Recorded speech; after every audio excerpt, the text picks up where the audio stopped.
के परम प्रसंग में दक्ष प्रजापति का यज्ञ आपको सुनाया जा रहा है। आप उसको ध्यानपूर्वक सुनिए, बहुत अच्छा है प्रसंग।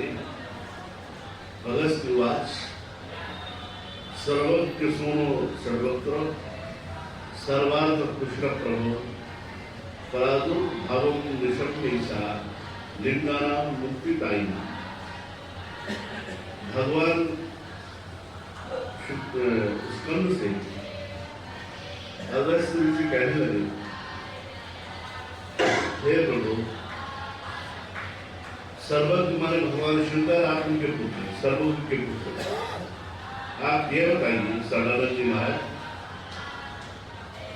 ये जो मुक्तिदायक लिंग है, इनकी उत्पत्ति की कथा क्या है? ये कथा मुझे ऐसे लग रही है जैसे देवता अमृत पी करके तृप्त हो रहे थे, उसी तरह से काशी की जो पावनी कथा है, काशी की महिमाएं, के लिंग की महिमाएं हमको ऐसे अमृत के जैसे कथा लग रही है। इसलिए आप हमको और सुनाइए और सुनाइए। कहा महाराज कि वास्तव में अगर कोई परितृप्त हो गया है काशी की कथा से, कभी कोई तृप्त नहीं होता है। ईश्वर के दर्शन से कोई तृप्त, ये नेत्र तृप्त नहीं हो सकते हैं। इनको बार बार पुनः पुनः दर्शन करने से, ईश्वर की कथा सुनने से उसमें और तीव्रता बढ़ती है कि हम और सुने और सुने और सुने। तो सुनाइए महाराज। बोले यहाँ पर जो ओंकार ईश्वर है, देखो आप महाराज ये निवेदन कर दूं कि द्वादश ज्योतिर्लिंग सब काशी में है। सब कहाँ पर है? काशी में। सौराष्ट्र सोमनाथम का, श्रीशैले मल्लिकार्जुन, उज्जैन्यां महाकालम, ओंकारम मंगलेश्वर, परन्यां वैद्यनाथम च, डाकिन्यां भीमशंकरम, सेतुवंदे पुराणेशम, नागेशम दारुकावने, वाराणसी विश्वसम, त्र्यंबकम गोपीपते, हिमालय केदारम, मुस्पेतम तुलसीवारे, एकांगी द्वादश लिंगानि सायं प्रातः पठेन्द्रः, सर्व पाप विनोदुक्तो शिवलोके महीयते। ये 12 के 12 ज्योतिर्लिंग, 12 के 12 ज्योतिर्लिंग काशी में हैं। जहाँ है वहाँ तो है, जहाँ है सोमनाथ सौराष्ट्र में तो रहे, लेकिन सोमनाथ काशी में भी है। सोमनाथ तो काशी में आप समझिए कि एक ही दिन में आप लोग 12 ज्योतिर्लिंग की यात्रा कर सकते हैं। प्रातः ठीक अल्पाहार करके और फलाहार रख के और चलिए, ठीक, तो आप पूरे एक दिन में 12 ज्योतिर्लिंग कर लेंगे, 12 ज्योतिर्लिंग कर लेंगे। ओंकारेश्वर प्रवृत्ति पुनः बोले महाराज, ये जो मुक्ति देने वाले लिंग हैं और आनंद कानन में जो ओंकारेश्वर जो भगवान है, ये सब जो यहाँ पर हैं, जो पापियों के पाप को नष्ट कर देते हैं, पुण्यात्माओं को आनंद देने वाले हैं, ये सब लिंगों का मुझे जो विवरण है, जो सुना रहे हैं, उससे बड़ा आनंद आ रहा है। और आगे कुछ सुनाइए। जो काशी क्षेत्र तत्व है, उसकी नदी काशी में तो था ही, अब काशी से मैं आ गया देवताओं के कार्य के लिए। देवताओं का ये था कि विंध्याचल को नीचे करो, देवताओं का कार्य किया। अब मैं इस क्षेत्र में आ गया हूँ, तो महाराज मेरे को ऐसा लग रहा है मैं काशी में बैठा हूँ, काशी में कथा सुन रहा हूँ, ईश्वर के दर्शन हो रहे हैं, मैं जीवन मुक्त हूँ। तो महाराज आप ये सुनाइए, हे स्कंद, हे सदानंद, वहाँ के जो दक्षेश्वर महादेव हैं, आपने लिंगों का वर्णन किया, 14 लिंगों का वर्णन किया है आपने, उसमें दक्षेश्वर महादेव का, कौन से महादेव का?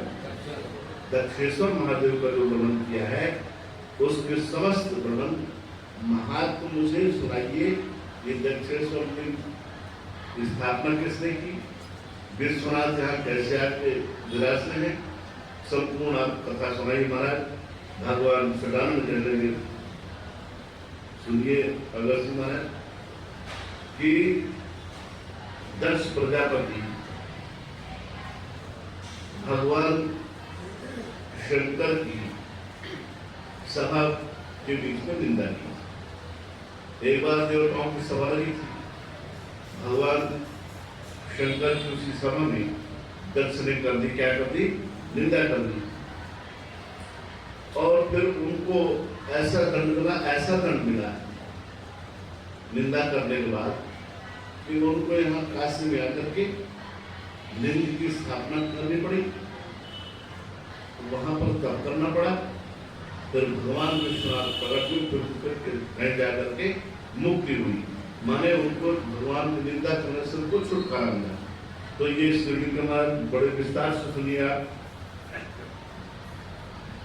कहा कि ये कथा को मैं कह रहा हूं, एक महात्मा में दधीच, क्या बोले हैं, दधीची मुनि के धिक्कारने पर, दधीची मुनि शैव थे, कहते हैं भगवान शंकर को थे, तो बोले दधीची के कारण दधीची ने दक्ष को श्राप दे दिया था कि तेरा मुंह बकरे के जैसा हो गया है, तेरा मुंह क्या है, बकरे जैसे हो गया है। तो वो विरूप हो गया था, दक्ष क्या हो गए थे, विरूप, रूप खराब हो गया उनका। अब उसका प्रायश्चित करने के लिए ब्रह्मा जी के पास पहुंचे, तो ब्रह्मा जी ने कहा भाई देखो मैं उपदेश कर देता हूं, तुम जाकर के काशी में पुरस्रण करो। क्या करो, पुरस्रण, माने भगवान शंकर का जो मंत्र है, पंचाक्षर है, षडाक्षर है, उसका जाके काशी में रहो और पुरस्रण करो, तभी बात बनेगी। मैं तो कोई बकरे का मुंह नहीं करो, तुम्हारे मुंह क्या है, अब बकरे के जैसे हो गया, मैं करो क्या करना है। तो इस बात को समझ करके भगवान महाराज दक्ष काशी में आते हैं और उसकी स्थापना करते हैं। तो बोले महाराज जरा सुनाइए, तो दक्ष ने ऐसा क्यों किया, कहां पर किया, कब किया, और देवता कौन कौन थे जब ये ऐसी बात हुई तो दुर्घटना घटी। तो बोले कि महाराज एक बार भगवान शंकर की विश्वनाथ की सेवा के लिए भगवान विष्णु, भगवान ब्रह्मा, इंद्र, लोकपाल, विष्णुदेवा, मरुत्कण, आदित्य, वसु और साध्यगण, विद्यागण, नागगण, मुनिगण, ऋषिगण, अप्सरागण, यक्ष, गंधर्व, सिद्धचारण कैलाश पर्वत में गए। कहां पर पहुंचे, हमने आप कुछ दिन में नहीं किया कि कैलाश पर्वत जो घूम घूम के चले आते हैं ना, अब मानसरोवर गए और वो गए, ये सब कुछ नहीं है। कैलाश तो शुरू जाता हरिद्वार से, जो हरिद्वार पहुंच गया वो कैलाश पहुंच गया। क्या हो गया, जो कि हर की पड़ी थी, खाना क्या है, पैड़ी माने सीढ़ी, हर माने भगवान शंकर, और हरि वो आपको उस दिन बताया था कि पृथ्वी से भगवान सूर्य के 16 करोड़ योजन, कितने करोड़, और सूर्य से जो वैकुंठ है वो 16 करोड़ योजन, तो दोनों मिलाकर 32 करोड़ योजन हुआ। कितना हुआ, तो 32 करोड़ योजन से फिर 32 करोड़ योजन कैलाश है, फिर क्या है, तो 64 करोड़ योजन कैलाश है यहाँ से, पृथ्वी से। वो तो 64 किलोमीटर के लिए पूरे क्षेत्र। चलो पर जाते, हमें क्यों कुछ कहना, जाओ, हमें तो कहना है जाओ जाओ कूद जाओ। तुम्हारा देखो जहां पर भगवान ब्रह्मा, विष्णु आदि लोकपाल, दिक्पाल, मनुगण, सिद्धगण जाते हैं, वहां मनुष्य जा सकते हैं, ये मनुष्य के बस की बात है। काम, क्रोध, लोभ, मोह, मद, मात्सर्य, राग, द्वेष, अभिनिवेश, करुणा, पाटव, जिसके अंदर वो इन सब का हो सकता है क्या, पर जहां पहुंचा वहीं से, जहां पहुंचा है वहीं से। तो बोले महाराज सब देवता पहुंचे, कैलाश में गए, भगवान शंकर को देखा, उनके दर्शन किए।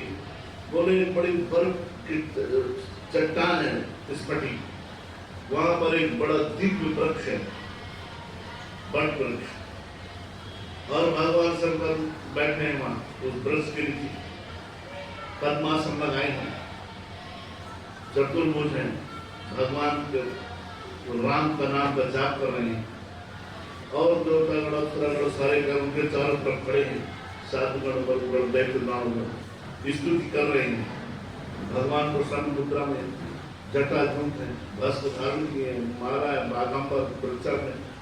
इस तरह से भगवान के दर्शन किए, और भगवान के जब दर्शन हो गए तो भगवान ने सबको स्तुति समृद्ध देवताओं की, और भगवान शंकर ने सबको आसन सामने डाला, डालिए आसन। जो भगवान के गण थे उन्होंने सबको क्या किया, आसन दिया, और भगवान शिव ने भगवान विष्णु के हाथ का स्पर्श किया। और क्या हालचाल है, ऐसे स्पर्श मतलब ऐसे, वास्तव में वैसे हो गया ना। पहले जो छोटे बड़े कैसे किया करते थे, क्या है, कोई कंधे में हाथ डाला था, कोई सिर में हाथ डाला, बोले और ठीक ठाक ऐसे करते। भगवान विष्णु से हालचाल पूछा हमारे, और सब भगवान शंकर की ओर दृष्टि लगा करके देख ईश्वर के दर्शन करने लगे। बोले कि भगवान विष्णु से कहा कि हे त्रैलोक के पारण करने वाले वैकुंठनाथ, आपका वैकुंठ अकुंठित तो है, ठीक ठाक अकुंठित हो रहा है, इसमें कोई संदेह नहीं है। बोले आप रण स्तर में एक दुष्ट दैत्य ब्राह्मणों को शासन करते हो, और क्रुद्ध ब्राह्मणों को, बोले क्रोधी ब्राह्मण भगवान शंकर की समझो, अपन समझो, क्रोधी ब्राह्मण को रुद्र समझो, वो रुद्र के जैसा होता है। इस तरह से बोले कि सब ठीक ठाक है। पृथ्वी में एक आपको श्लोक सुनाते हैं, जो 2-3 बातें बहुत अच्छी कही भगवान ने, वो सबको सुननी चाहिए। गायों की और स्त्रियों की, किसकी, गायों के भविष्य में और स्त्रियों को सब भगवान पूछते हैं कि भूतल पर सब ठीक है। बोले क्या क्या ठीक है,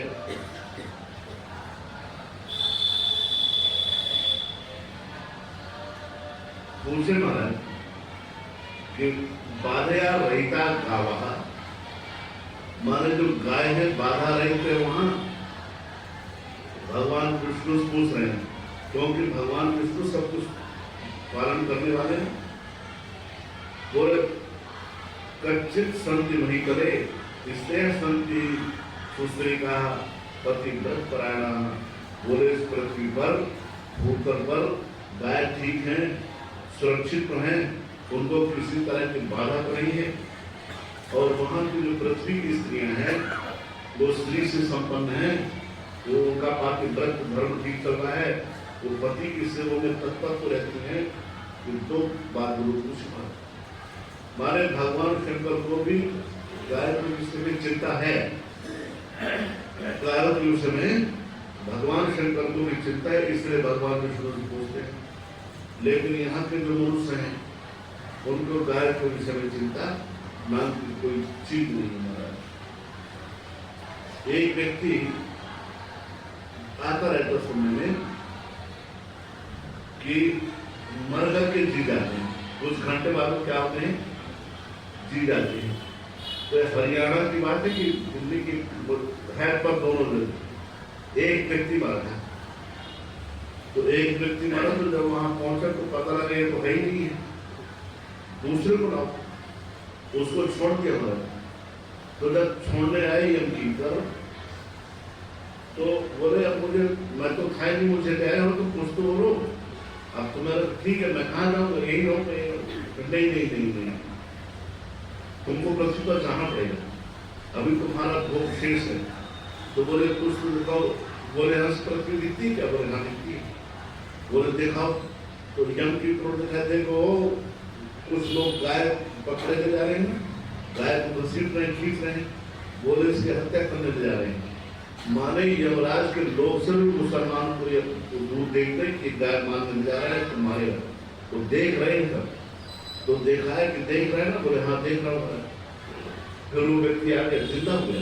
वो व्यक्ति क्या हो गया? वो व्यक्ति अपने आप देखी और अपने मुंह से उसकी बात बताई कि गायों की चिंता वहां भी है, वही चिंता शिवलोक में की है। भगवान शंकर कहते हैं गाय और स्त्रियां सुरक्षित है ना पृथ्वी पर भूतल में। बोले बड़े बड़े यज्ञ होते कि नहीं होते पृथ्वी पर? बोले वहां तपस्वी महात्मा होते पृथ्वी के नहीं, उनके तपस्या में कोई विघ्न तो नहीं पड़ता, कोई उनको कुछ कहता तो नहीं महात्माओं को, तपस्वियों को? बोले जो वहां के ब्राह्मण हैं वेद पढ़ते हैं, वेद में कोई पढ़ने में कोई कुछ विघ्न तो नहीं आ रहा, कोई बाधा तो वहां नहीं आ रही। इस तरह से बोले महाराज। और जो राजा लोग हैं, बोले जो वहां के राजा है उनके द्वारा प्रजा सुरक्षित है कि नहीं? राजा ऐसे दंड तो नहीं दे देते, अन्याय तो नहीं करते राजा पृथ्वी के? इस तरह से भगवान शंकर ने पूछा। बोले चारों वर्ण ब्राह्मण क्षत्रिय वैश्य शूद्र अपने अपने वर्ण में है कि नहीं है? कि वर्ण व्यवस्था खत्म कर ली, वो पुरानी बात है, आज की नहीं है हमारे। आज की चीज क्या कहते हैं भगवान? ठीक, तो भगवान शंकर को वर्ण व्यवस्था के बारे में भी चिंता है, भगवान शंकर को आश्रम व्यवस्था के बारे में भी चिंता है, भगवान शंकर को गाय स्त्री के बारे में चिंता है, भगवान शंकर को पृथ्वी की जो प्रजा उसके विषय में चिंता है कि प्रजा कोई परेशान तो नहीं कर रहा है। इस तरह से भगवान शंकर जब पूछते हैं तो ब्रह्मा से भगवान वैकुंठनाथ ने पूछा, सब कुछ ठीक है।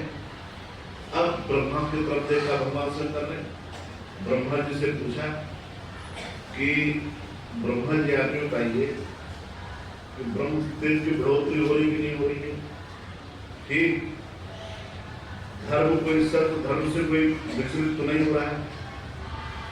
माने धर्म सत्य होता है, सत्य क्या होता है? धर्म होता है, और धर्म ही सत्य होता है। इसलिए सत्य का ज्यादा ज्यादा क्या करना चाहिए? प्रयोग करना चाहिए अपने जीवन में। जो सत्य है सो सत्य है। अच्छा देखो, सत्य बोल करने बड़ी प्रसन्नता होती है, सत्य बोल करके आपको बड़ी प्रसन्नता होती है। जिस तरह से कोई अंधा जा रहा हो और अंधे को कोई देखे कि आगे गड्ढा है, तो अंधे को फिर एक तरफ कर देता है कि भाई यहाँ पर गड्ढा है तो एक तरफ चल, तो वो जो व्यक्ति होता है तो एक तरफ होकर चला जाता है, उसको दिखता तो भी उसको देखता नहीं, उसको धन्यवाद भी नहीं कहता, कुछ नहीं कहता, चला जाता है। लेकिन प्रसन्नता अपने आप को होती है। प्रसन्नता क्या है? किस बात की? कि मैंने आज एक व्यक्ति को गड्ढे में गिरने से बचा दिया, अपने आप होती है। स्वार्थता सुख पता नहीं होता है। इसी तरह से सत्य बोलने से स्वार्थता सुख होता है, स्वार्थता सुख से धर्म बढ़ता है। वो जो हम गिरने से व्यक्ति को बचाया, उससे धर्म नहीं बनेगा, उससे कर्तव्य कुछ होगा, उससे क्या होगा? कर्तव्य कुछ होगा। लेकिन सत्य बोलने से कर्तव्य भी कुछ होगा और धर्म भी क्या होगा? कुछ होगा, और आत्मानंद की अनुभूति होगी। इसलिए सत्य बोलना चाहिए, नहीं असत्य सम पातक पुंजा। पापों का जो पुंज है उसका नाम क्या है? असत्य है। और क्या धर्म पुंज सत्य समान। इस तरह से महाराज बोले सत्य बोले ठीक है, सत्य चल रहा है, बोले चल रहा है महाराज। बोले वहां कोई असत्य बोलने वाला तो नहीं है? नहीं। बोले कि जो भगवान कृष्ण है, जो क्या है? भगवान श्री कृष्ण है, उनकी भुजाओं से, माने भगवान शंकर बाल कृष्ण की बात नहीं कर रहे हैं। जो बाल कृष्ण छोटे वाले हैं वो ब्रज वाले और मथुरा वाले भगवान की बात नहीं कर रहे हो, तो बात कर रहे हैं सुदर्शन धारी की। किसकी कर रहे हैं? क्योंकि इस पृथ्वी का संरक्षण किस कृष्ण ने किया? सुदर्शन धारी ने, तो बालकृष्ण ने तो नहीं। तो भगवान शंकर कह रहे हैं कि जो जिन भगवान श्री कृष्ण की भुजदंड से ये सुरक्षित पृथ्वी है, उनका जो राज्य शासन है, तो उस उनके नगरों में, उनके गांव में, उन शहरों में, जो भी भारतवर्ष में है, एक पृथ्वी पर है, भारत में संपूर्ण पृथ्वी पर भगवान के द्वारा सुरक्षित जो किए गए हैं व्यवस्थाएं, वो व्यवस्थाएं ठीक हैं। आप ये बताइए ब्रह्मा जी, अब ब्रह्मा जी से पूछ रहे थे, विष्णु जी से पूछ लिया, ब्रह्मा जी से एक एक करके पूछेंगे और बोले कि इस तरह से भगवान एक एक व्यक्ति से, माने भगवान विष्णु से, भगवान ब्रह्मा से, और इस तरह से पूछते पूछते सबसे पूछा मारा और अंत में विदा कर दिया। सबको क्या किया?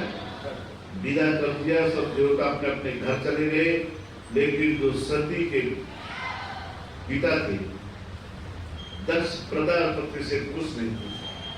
उन्होंने कि तुम्हारा क्या हाल चाल है, हमारी सासू माँ ठीक है कि नहीं है, हमारी सालियाँ कैसी है, और वो क्या कहते हैं साले के पति को, साड़ू साड़ू ठीक है कि नहीं है, ये कुछ नहीं पूछा। ये सब ये तो मनुष्यों की बात है ना, वो तो ईश्वर है। तो दक्ष को हमारा बहुत बुरा लगा। दक्ष को क्या लगा कि मेरे को भी देवताओं के समान पूछते। देखो भगवान जो विश्वनाथ है, वो केवल भगवान विष्णु ब्रह्मा जी से बात की और किसी से बात नहीं, और किसी से बात नहीं की। ये श्रीमद् भागवत भी है, जब भगवान क्षीर सागर गए ब्रह्मादि इंद्रादि सम्मिल करके, तो भगवान की स्तुति की, आकाशवाणी हुई। वो आकाशवाणी को भगवान ब्रह्मा को सुनाई थी। किसको सुनाई थी? कि सुनाई थी कि ऐसा है कि सब लोग अवतार लो, वो बोलो, गोपियां बोलो, और अमुक अमुक दिन, अमुक तिथि, अमुक दिन मेरा वहां पर अवतार होगा, और वह पृथ्वी में आकर के सबको व्यवस्था कर दूंगा। तो ब्रह्मा जी को सुनाई दिया। सब वहां क्षीर सागर किनारे खड़े रहे, लेकिन कभी किसी को सुनाई नहीं दिया। और फिर ब्रह्मा जी वो बात सबको कहते हैं, देवता अपने घर चले गए। यही वही बात महाभारत युद्ध में थी। 18 अध्याय श्रीमद् भगवद गीता के भगवान श्री कृष्ण उवाच हुआ, लेकिन सुनाई एक ही व्यक्ति को दिया। सुनाई एक ही व्यक्ति को सुनाई। तो ईश्वर ऐसा नहीं है। भगवान चाहे शंकर हो, वो भी प्रमुख व्यक्तियों से बात, ईश्वर से बात करते हैं। भगवान कृष्ण वो भी प्रमुख व्यक्ति से ही कहते हैं, और भगवान विष्णु भी एक ही व्यक्ति भगवान ब्रह्मा से कहते हैं, भाई सुन लो बात और सबको बता दो। अब दक्ष को बड़ा बोल रहा है कि मेरे ससुर और मेरे से बात नहीं की। बात कहने का बात दक्ष को ये था कि जैसे भगवान शंकर विष्णु जी को मान रहे हैं, भगवान ब्रह्मा को मान रहे हैं, भगवान विष्णु को मान रहे हैं, उसी तरह से मुझे भी माने, उसी तरह से मुझे भी माने, क्योंकि मैं प्रजापति हूँ। अब प्रजापति से मैं भगवान इंद्र से भी नहीं पूछा, दूसरे की बात तो क्या है, इंद्र से नहीं पूछा, वरु से नहीं पूछा, कुछ कुबेर से नहीं पूछा, साधगण वरुण रुद्रगण आदित्यगण से नहीं पूछा। ठीक है, जिससे पूछना पूछ लिया, जो व्यवस्था कार्य करते थे। तो दक्ष को लगा कि मेरा बड़ा मान हुआ है, और सोच पढ़ करके जैसे मंदराचल के आघात से समुद्र व्यथित हो जाता है, उसी तरह से वो बहुत व्यथित हुए और क्रोधांत हो गए। क्रोध से क्या हो गए? अंधे हो गए, और कहा कि ये मैंने बहुत गलत किया है, मैंने अपनी बेटी को उसके साथ विवाह किया है, और मेरी बेटी को पाकर के बड़ा अहंकारी हो गया है। इस तरह से इसके अहंकार को मुझे, ये स्वतंत्र को नहीं मानता है, ये किसी स्वतंत्र को नहीं मानता है, और इसके स्वतंत्र कोई है भी नहीं। है क्यों नहीं?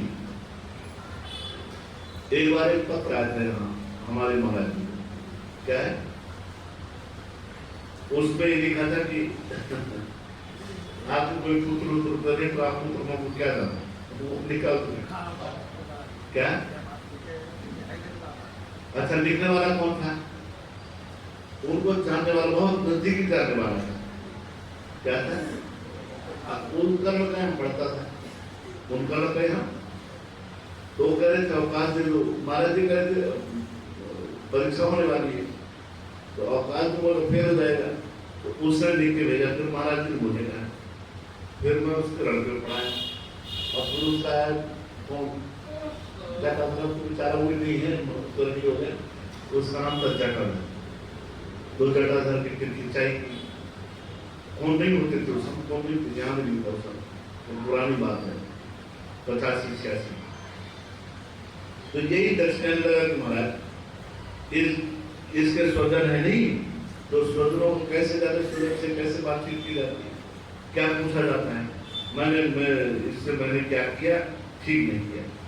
बोले इसका कोई वंश नहीं है, इसके वंश को पता करो तो पता नहीं किस वंश का है, इसका कोई जन्म नहीं है, ठीक, इसका कोई गोत्र नहीं है। भगवान शंकर कहने लगे, बोले इसका कोई किस देश का वासी है, क्या है, किस देश का वासी, इसका यही पता नहीं है, और इसकी प्रकृति क्या है, सतोगुण रजोगुण तमोगुण, इसकी प्रकृति का पता नहीं है। अब जो मन में है महाराज दक्ष को दक्ष कहते लगे, ठीक है, और कौन सा जीव, इसको जीने के लिए कोई उपाय नहीं है, इसके जीने के लिए क्या है, कोई नौकरी इसके नहीं है, दुकान इसके नहीं है, ठीक, फैक्ट्री इसके नहीं है, मतलब ये जीवन को जीवन जीने में कुछ तो चाहिए ना तरह से, बोले इसके वो भी नहीं है। फिर भी मैंने अपनी लड़की इसको दी, इसका कैसा आचरण है, बोले बोलो ये विष खाता है, दुनिया क्या खाती है, अन्न खाती है, विष खाता है। लोग सोने के रथ में चलते हैं, वायुयान में चलते हैं, उस समय रथ महाराज मन की गति चलते थे। अगर एक महात्मा गाड़ी ले दे तो जो ट्रस्टी होते हैं और लोग होते हैं उनकी आंखें चढ़ जाती है, गाड़ी गाड़ी। और मूर्खों के पता नहीं कि पहले विमान महात्माओं पास कामक विमान, कैसे विमान, मनोज विमान, धर्मक विमान, ऐसे विमान होते, उसमें अच्छा उसमें सब कुछ होता, उसमें क्या, तो महात्मा विमान में करते थे। बोले कि ये है विष खाता है और बैल में घूमता है, इसके बाद सवारी नाम की कोई चीज है, बैल इसको बताए, अब वो बैल महोत्सा खटवान माने बूढ़ा, बैल में क्या है, महा माने महाबूढ़ा, माने बूढ़ा, महाबूढ़ा, बूढ़ा एक तो बूढ़ा होता है, एक महाबूढ़ा होता है, बोले बूढ़े ने महाबूढ़ा को बैल मिला है सवारी करने के लिए, ठीक, प्राया करके प्रति, हाँ, बोले कि तपस्वियों से समझा जाता है कि तपस्वी है, तपस्वी भी कोई न कोई वस्त्र धारण करते हैं, लोग उसको तपस्वी बोलते हैं, ये तो वस्त्र धारण नहीं करता, ये भी क्या है, ब्रह्मचर्य है ना, उसके बाद भगवान पास क्या है, बाघंबर है, ठीक, इस तरह से बोले है।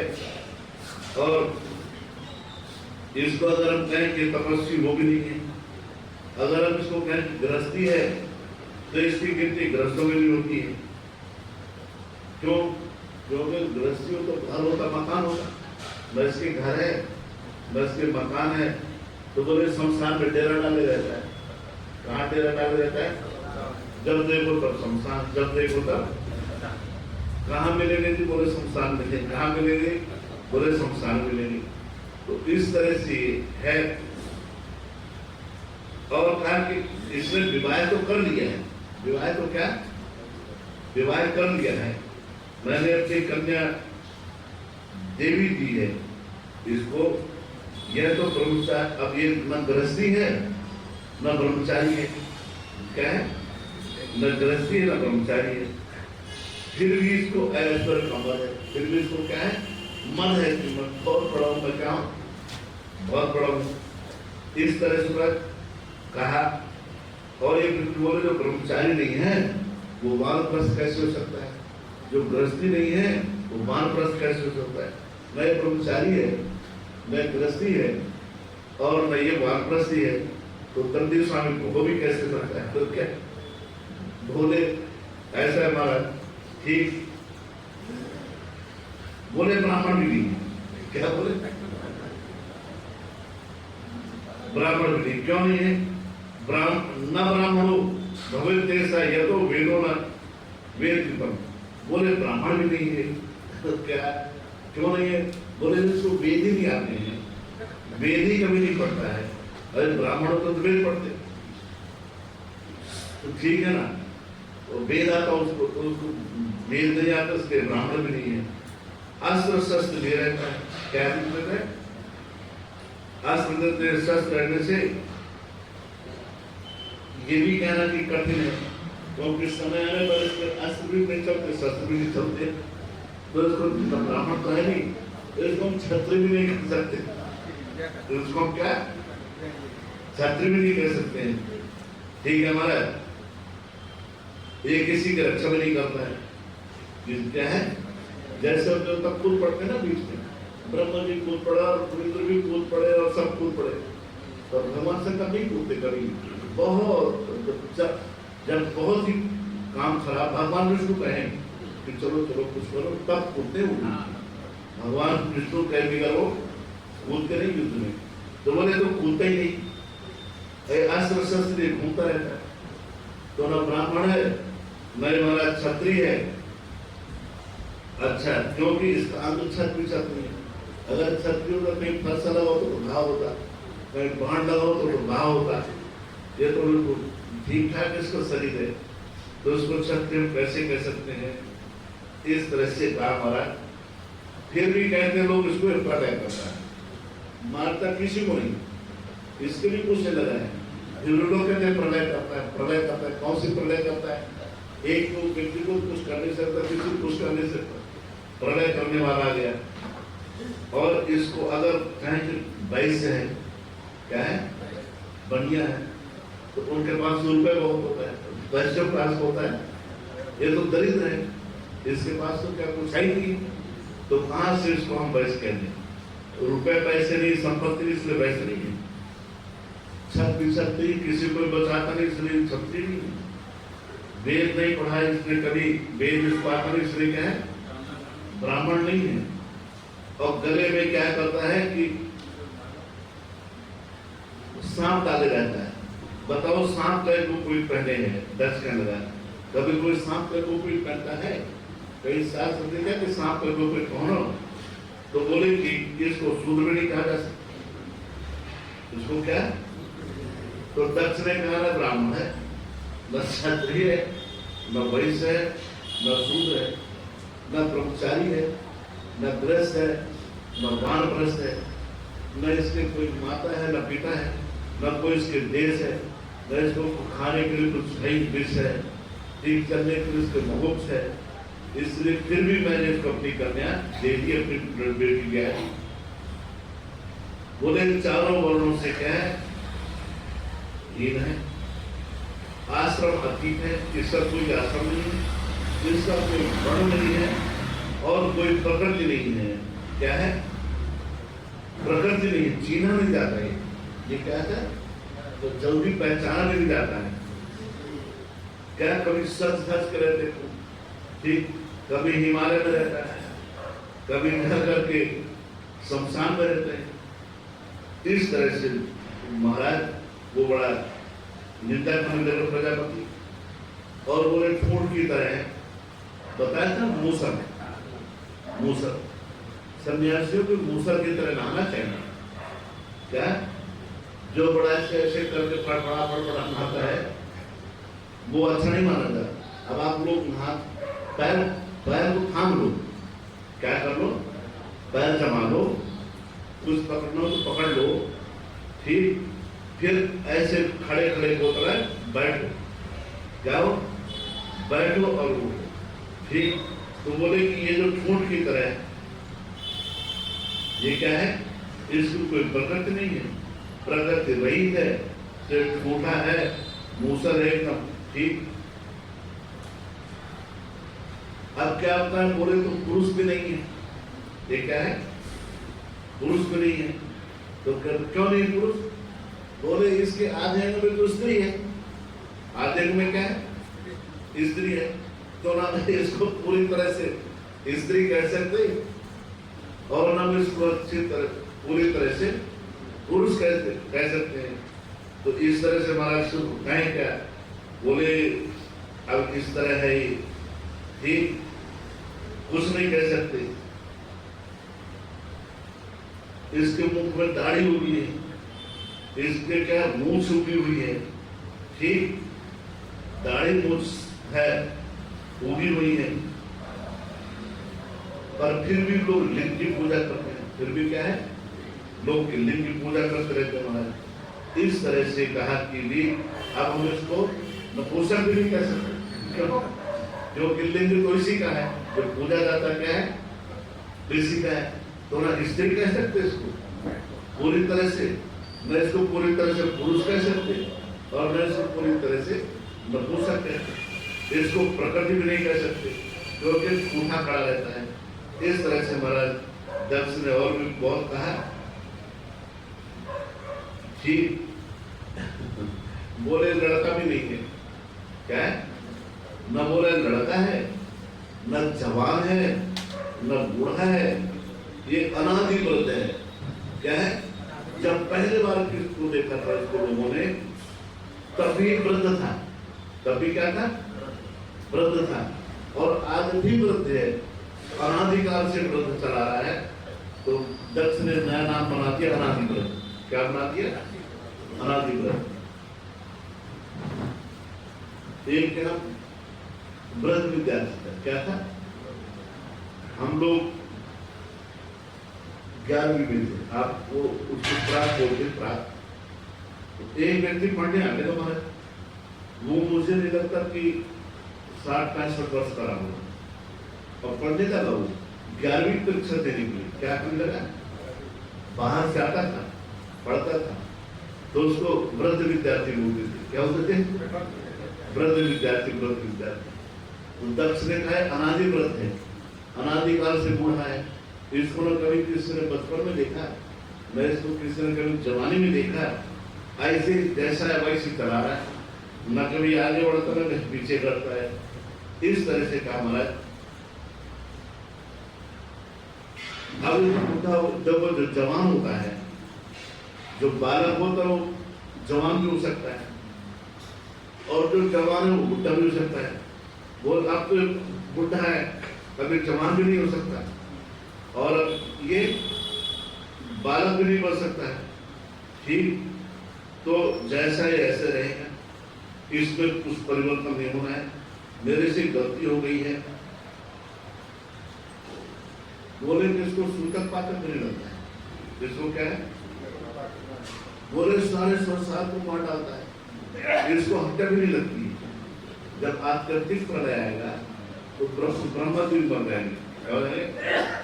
तो बोले ब्रह्मा जी को भी मार देता है, ब्राह्मण को भी मार देता है, तो इसको ब्रह्महत्या नहीं लगती है। ये जीवों को सबको मार डालता है, तो इसको उसकी हत्या भी नहीं लगती है। ठीक, और बोला कि एक बार इसने ब्रह्मा जी को मस्तक काट दिया था, काट दिया था ना। काशी इस खंड में कथा है, तो कपाल मोचन है। तो जो भगवान शंकर की ब्रह्महत्या जाकर काशी में छूटी थी, तो वहीं पर कपाल मोचन है। भगवान क्या है? कपाल मोचन है वहां। तो इसलिए जिसको ब्राह्मण की हत्या लगी हो और हत्या लगी हो, तो जाकर कपाल मोचन में अगर वो जाकर के पिंड आदि कर देता तो उसकी हत्या क्या हो जाती है? समाप्त हो जाती है, फिर उसकी हत्या का दोष नहीं रहेगा। तो बोले महाराज इसने ब्रह्म तो प्रलय कर देता तो इसको सूत्र नहीं लगता, इसको पाप नहीं लगते, इसको ब्रह्महत्या नहीं लगती है। इसने ब्रह्मा जी का सिर काट लिया तो भी इसको क्या है? ब्रह्महत्या नहीं की, इसको पातक किसी ने कुछ कहा नहीं मारा। और बोले कि हमेशा हड्डियां पहने रहता है, हमेशा हड्डियों की माला पहने रहता है और इसको कुछ मिले नहीं, वस्त्र इसके पास है नहीं, इसमें पवित्रता कहां से आ गई? बोले लोग प्रणाम करते पैर छूते, बोले हड्डियों की माला पहनता है, नग्न रहता है, शमशान में रहता है, तो पवित्रता कैसे लोग शमशान में जा करके हड्डी को छूटे को नहाते हैं, शमशान में जाते को नहाते हैं। ये तो धर्म भी कह रहा था और रहता भी, फिर भी क्या है, पवित्र माना जाता है, ये फिर भी अपवित्र नहीं माना जाता है। इसकी चेष्टाएं ऐसी हैं कि इसके चरित्र का हमको ज्ञान नहीं होता है, किस चरित्र का है, क्या है, किस चरित्र का है, इसके चरित्र का हमको ज्ञान नहीं मारा। और ये जो जटिल है, इसकी कैसी कैसी बड़ी बड़ी क्या है, जटाएं हैं और अद्भुत है। और देखो धृष्ट इतना ही है कि मैं उसका ससुर हूं, मैं उसका पूजनी हूं, फिर भी मेरे को देख करके आसन से खड़ा होने के बाद ऐसे भी हिला डुला भी नहीं, क्या खड़ा होना तो बहुत दूर है, मुझे देख करके हिला डुला भी नहीं। महाराज बोले बिल्कुल निर्गुण है, क्या है, हाँ बोले ऐसा कौन करते हैं, जिसके माता पिता तो कभी ऐसे नहीं करते हैं, जो गुरुवीन होते हो बिल्कुल ऐसा नहीं करते हैं, जिनमें गुरु नाम का थोड़ा सा धर्म होता है बिल्कुल नहीं करते हैं। इसके माता पिता नहीं है, इसलिए इसको संस्कार नहीं मिले। ठीक बोले कुलीन बताए ना, ब्राह्मण भी नहीं है, क्षत्रिय कुलीन तो है ही नहीं कहीं से, तो इसमें कुलीनता कैसे इधर उड़ देगा। ये कर्म भ्रष्ट है और निरंकुश है, क्या है, इस पर कोई अंकुश कसने वाला नहीं है, कोई कुछ कहने वाला नहीं है। इससे बोले स्वच्छंद चाहिए। मैं आपको पूरा एक एक श्लोक सुना, आज नहीं छोड़ रहा जैसे आगे चल पड़ते हैं। ये भागवत में चीज नहीं है, श्रीमद् भागवत में ये नहीं वो। अच्छा कारण क्या है कि भगवान जो वेदव्यास जी महाराज हैं वो किसी और कल्प से ले लिया होगा और एक किसी और कल्प से ले लिया। ये ऐसा नहीं है कि है सब कुछ, पर कर्म भेद से कथाएं बदल जाती। तो महाराज बोले इस तरह से कर्म चलने वाला है, असहाय है, इसी के पास कुछ नहीं है। अगर आवाज दे किसी को तो कोई आएगा नहीं इसके पास, बिल्कुल अकेला रहता है, फिर भी अहंकारी है, परम दरिद्र है, कुछ इसके पास ऐश्वर्य नहीं है, कुछ सिद्धि नहीं, कुछ रिद्धि नहीं, कोई ऐश्वर्य नहीं है, फिर भी बताओ कितना बड़ा घमंड है इसको। इस तरह से महाराज दक्ष ने कहा। लोग बोले कि अब मैं क्या करूं, प्रकृति है, जितने संसार में जामाता होते हैं, जामाता माने जो कन्या का पति है, दामाद, वो सब ऐसे ही होते हैं। दर्शन ने क्या कहा, हाँ वो श्लोक सुनाता हूँ, जामात्र नाम स्वभाव है। जितने भी संसार में जामाता हैं वो सब इसी तरह होते हैं, बड़े घमंडी होते हैं, ससुर के सामने तो ज्यादा होते हैं, चाहे आगे पीछे हो चाहे ना हो। हमारा जो जामाता होते हैं ना, विवाह में ज्यादा रुष्ट होते हैं। इसमें आपके घर में, ससुर घर में कोई काम भर हो, उत्सव हो, महोत्सव हो, कथा हो, बात हो, फिर उनके नखरे देखो आप, फिर क्या, हाँ उनके नखरे देखो। आपने ससुर तेज हुआ तो फिर वहां नखरे मुखरे नहीं करते, फिर वहां क्या है। तो कहा हमारा जो जामाता होता है उनका यही स्वभाव होता है, इसलिए इसका भी यही स्वभाव है हमारा। और थोड़ा से कुछ पा जाते हैं ठीक, तो बड़े मनमत हो जाते हैं, हमारे पास से हमारे पास ही, जबकि होगा इनके पास कुछ नहीं। एक क्या है कि जामात्री नौमो ग्रह, 10वां ग्रह, जामात्री ग्रह 9 होते हैं, नवग्रह होते हैं ना। पर सुभाषितम में एक ग्रंथ है, उसको सुभाषित लिखी है, तो उसमें लिखा है कि जो जामाता होता है ना, दामाद, वो 10वां ग्रह होता है। अब वो 9 ग्रहों से तो निपटा जा सकता है, 9 ग्रहों को तो प्रसन्न किया जा सकता है, लेकिन जो 10वां ग्रह है जामाता, दामाद, ये बहुत विचित्र होता है, इससे कभी प्रसन्न नहीं किया जा सकता और इसे कंपेयर भी नहीं बनता। और मेरा मतलब हाथ जोड़ दिया, जब कर दिया, तब कर दिया, संतुष्ट कर दिया, लेकिन ये संतुष्ट नहीं होता हमारा। तो जामा को 10वां ग्रह है। जामा का एक तरह से 10वां ग्रह ही माना जाता है। जामा का क्या है? हाँ बोले कि ऐसा है, बोले अब भगवान शंकर को निपट दिया, अब दूसरे दामाद पर चढ़ाई की। किस पर चढ़ाई की? दूसरे दामाद भगवान चंद्रमा। भगवान चंद्रमा भी दामाद है ना दक्ष के। तो कहा कि देखो ये चंद्रमा जो जरा बड़ा घमंडी है, ये भी क्या है, मैंने इसको 27 बेटियां दी हैं। भगवान शंकर को देवी मिली थी, सती भगवती सती देवी मिली थी, और भगवान चंद्रमा को 27 मिली थी।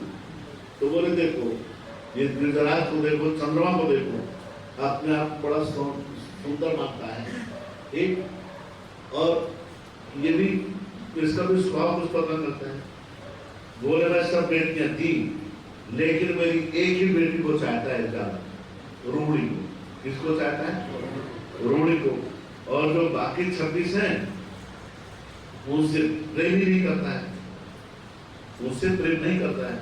ऐसा हमारा जीवन, ऐसा कि भगवान जो चंद्रमा है वो रोहिणी को ज्यादा चाहते थे। तो जब 26 बची थी तो जाके दक्ष बात रोटी थी, पिताजी ये है, पिता जो है रोहिणी चाहते ये। तो दक्ष को बहुत क्रोध आता। एक बार भगवान चंद्रमा को दे दिया शाप, जा तो 6 रोगी हो जाए। तो क्या हो जाए? 6 रोगी हो जाए। तो वही 6 रोग से क्षण होता है भगवान चंद्रमा का। जो कलाएं क्षण क्षण होती होती होती प्रतिपदा से लेकर के एकादशी से लेकर पूर्णिमा तक क्षण होता है, और फिर प्रतिपदा से लेकर पूर्णिमा उनका क्या होता है? बढ़ोतरी होती है। तो वही 6 रोग है। तो जब उनको मिल गया श्राप भगवान चंद्रमा को, तो भगवान चंद्रमा दौड़े दौड़े गए काशी, और काशी में जिनकी की साधना और भगवान विश्वनाथ जी की तपस्या, एक पद्म वर्ष, कितने वर्ष? वर्ष। फिर भगवान प्रकट हुए, भगवान का प्रकट हुआ तो भगवान ने उनको वरदान दिया। तो वही चंद्रमा। तो इधर चलते हम लोग, कथा आगे चल जाएगी। बोले कि ठीक प्रेम नहीं करता, मैंने उसको 6 रोगी बना दिया श्राप देके, इसको तो श्राप नहीं दे सकता, इसको तो मैं, इस पर श्राप पिता को नहीं हुआ, इस पर श्राप नहीं मारा, ठीक। और इस त्रिशूली ने, किसने? त्रिशूली, सूर्य पूर्णम सूर्यपानी, जो दैविक और भौतिक 3 तरह के काम हैं, इनको नष्ट करने वाले भगवान शंकर है। तो एक तो वो त्रिशूल है, एक बोले जो त्रिशूल के लिए रहते हैं। तो 10 का मतलब वो त्रिशूल नहीं थे, जो दैविक भौतिक वाले नहीं थे, ये वाले त्रिशूल ये रहता है। तो ऐसे त्रिशूली ने मेरा अपमान किया है, और मैं इसका जो गर्व है मैं इसको उतार दूंगा। मैं, अब लोग यहाँ पर मानहानि का दावा करते हैं ना, मेरे पैसे कहते हैं, और उन्होंने कहा मैं अपना अपमान हानि जो मेरी हुई है मान के हानि, मैं उसका बदला लूंगा महाराज। और भांति भांति के मन में तर्क क्या किया जाए, कैसे किया जाए, किसी से श्राप कर दिया जाए, किसी से लड़ाई करा दी जाए, क्या हो, और लड़ाई करा के पराभव किया जाए। मारे जब किसी का चिंतन होता है ना, द्वेष जब जिसको जाता है तो द्वेष करने वाला उसको अपमानित करने के लिए तरह तरह के तिक्रम करता है। क्या करता है? तो महाराज तब से तिक्रम में पड़ गए कि क्या करूं, क्या ना करूं, किसको ना। और अंत में कहा महाराज देवताओं को बुलाया और कहा कि मैं यज्ञ करना चाहता हूँ। मैं क्या करना चाहता हूँ? यज्ञ करना चाहता हूँ। आप लोग, अब वो तो है तो प्रजापति ना देवताओं के, ये तो क्या आप लोगों जो पीछे कथा सुनाई है, भगवान कुबेर, भगवान वरुण, भगवान जल, भगवान अग्नि, ठीक, भगवान इंद्र। अब जैसे भगवान कुबेर हैं वो यक्षों के अधिपति हैं। किसके हैं? यक्षों के हैं। और जो भगवान वरुण हैं वो जितने जलचर हैं, क्या है? जलचर हैं, उनके अधिपति हैं। भगवान गरुड़ हैं, वो पक्षियों के अधिपति हैं, माने उनके पास तो एक एक अपने अपनी व्यवस्थाएं उत्पन्न है, लेकिन जो दक्ष प्रजापति हैं वो देवताओं के प्रजापति हैं। किसके प्रजापति हैं? तो बड़े बड़े देवताओं की आज्ञा में रहते हैं, इसीलिए तो गर्व है कि बड़े बड़े देवता मेरी आज्ञा में मेरा सब कुछ करते हैं। लेकिन जो हमारा वाला देवता है, हमारा वाला देवता हमारे काम में नहीं आ रहा है, इसलिए मेरे को अपमान किया है। बोला बोले ठीक, हमारे देवताओं को सामग्री इकट्ठे करो।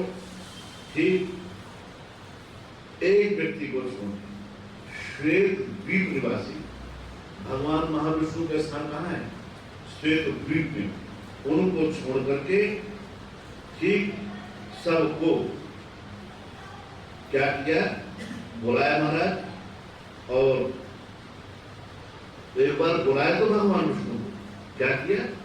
बुलाया और उन्होंने निरीक्षक कि तुम निरीक्षक करो, लेकिन भगवान विष्णु उसका तिकड़ा पे समझ तो वहां से चुपचाप चले गए, कुछ कहा नहीं। भगवान विष्णु ने वो तो सब कुछ पता था यहाँ होने क्या वाला है। और भगवान विष्णु यज्ञ पुरुष है, साक्षात विष्णु यज्ञ हैं। भगवान विष्णु क्या है? यज्ञ है, और यज्ञ भगवान विष्णु है, तो यज्ञ है पुरुष है, यज्ञ पुरुष है। इस तरह से भगवान का निरीक्षक पुरुष बना दिया, लेकिन भगवान वहां से चुपचाप खिसक जी महाराज इधर यज्ञ प्रारंभ हुआ। और यज्ञ करेंगे कल, यज्ञ करेंगे कल। आज का निवेदन यहीं तक। श्री राम।